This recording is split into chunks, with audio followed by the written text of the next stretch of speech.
There are lots and lots of problems with water when it comes to lower temperatures where things are freezing. Um, we've already had a drop to zero, and especially for people who have trailers, who are built or tiny homes that have to access water through a hose or a pipe from the outside, there are a lot of things that you can do.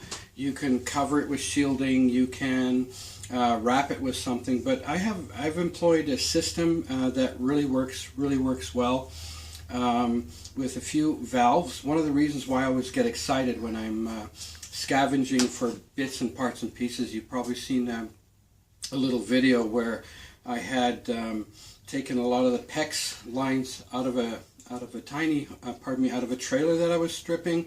A lot of valves on there that I've actually used today, and I'm going to show you when you've got a hose outside and you've access to a main, and a main is usually in an area where it's warmer.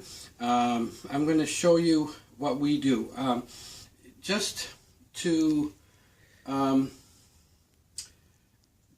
if you have a tank that you fill up in your tiny home or trailer that comes from an outside source, we've sort of rigged up this one here that we have that's got about 30 gallons or so of water. I use as an example, we have a hose that comes up and fills this up with water. But when it freezes outside, that hose freezes. And to undo it, to figure out a way to keep it unfrozen is really hard. Last year, we ended up having to undo the hose, bring it inside. But I figured out a system that might be helpful for anybody. It just means that there's a couple of valves, breather valves, that we set up so that we can empty the water that's in the lines. Now, this is my main right down here. This is what comes into one of the shop, not the shop that we were in, but another one.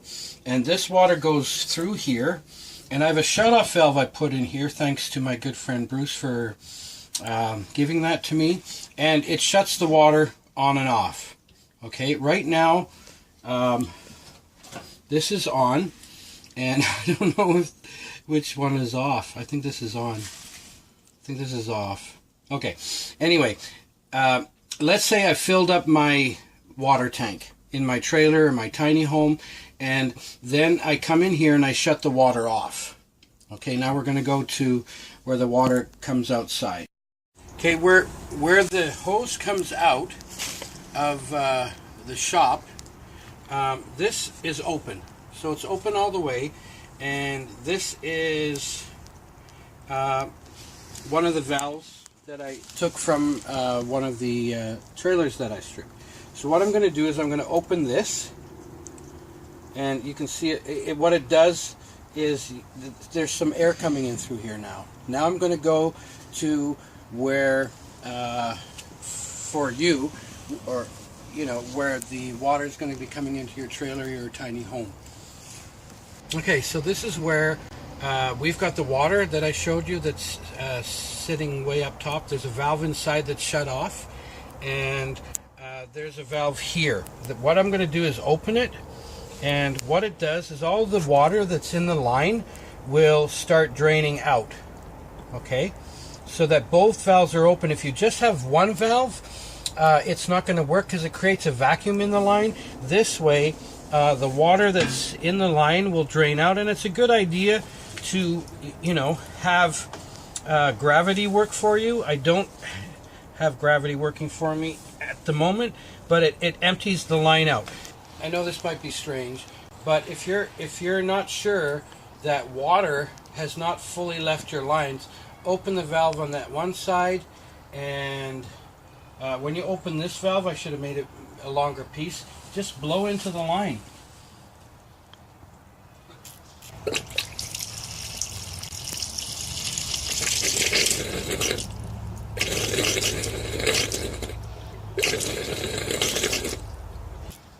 And that should show you that when there's just air going through, then you know the water has been released. So all the water out of the lines are now released into the open air, and when you are when you are ready to fill it up again, your lines aren't frozen. I mean, the plastic will be frozen, but you'll be able to access water to be able to go into your water tank. Okay. Oh, a lot of people think that outside when it's 0 or something, this might help. These are sort of wraps that you wrap around your line, but let me tell you, I've done it. When it gets below a certain temperature, nothing's going to help. We have -10, you know, and colder that comes up in this area, and we're just in the Fraser Canyon. If you're in places like Edmonton and Ontario where you end up having -40-degree weather, it's not going to help. So the best way is to create a way of having your lines empty. Make sure that you've got, you know, that the spout is higher, and that you keep this down at a ground level so that everything can leak out. And when you are filling your tanks with water from your main, make sure these are closed, or you're just going to have water running out everywhere and you'll have a skating rink. So the next part, what we're going to do is we're going to talk about hot water. And what we have done is we have a hot water on demand system. They're much more superior than using hot water tanks, because hot water tanks, if you have 110 access, you're going to be just, you know, using electricity all day long.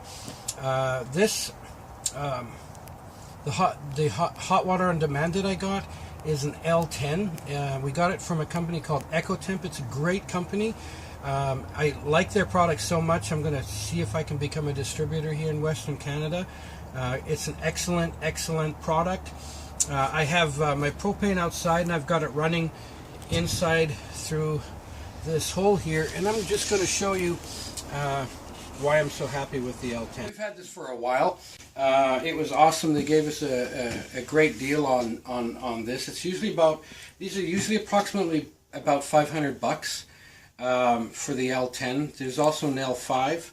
But I think for a tiny home, this would be awesome. Right now, we use it for our hot water, and there's two things that you need to make sure is it usually comes with a pump, and you see these a lot in trailers. This one that came with the L10 has a filter. So and remember, this is just a temporary system. I wanted to try this out and bench test it.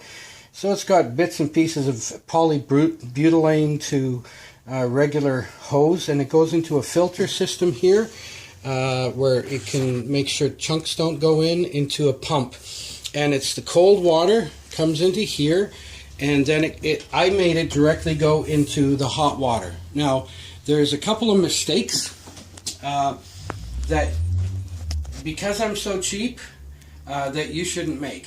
And I thought, whoa, it's great, I've got a tank up there, right, and it's gravity fed and goes right into the my makeshift water, right? So it comes out here.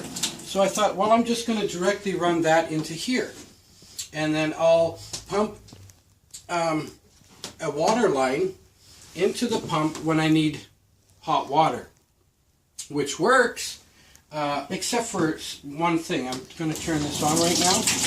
And this is lighting up. What it does is it heats it up. It's nice because you can control the amount of water pressure and the heat. I never liked the idea of not being in control of my power. So I put a switch up here. You don't really need to. It stops the electrical from circulating, but I can turn it on. So when I turn the water on, the pump will automatically go. The nice thing about this, it's pressure sensitive. So when I turn it on, the hot water will come, the water will come through here and then automatically turn on. As you can see, there's a nice propane burners go on and heats it up, and you get really hot water. The nice thing is you control your water flow and your temperature, so it puts out about 2.5 gallons of water per minute. So there's a lot of shower heads that you can use to fairly traditional, you know, from ones like this to the ones that you can use in your shower savers. Now, it's important that both the cold water and the hot water should go through here.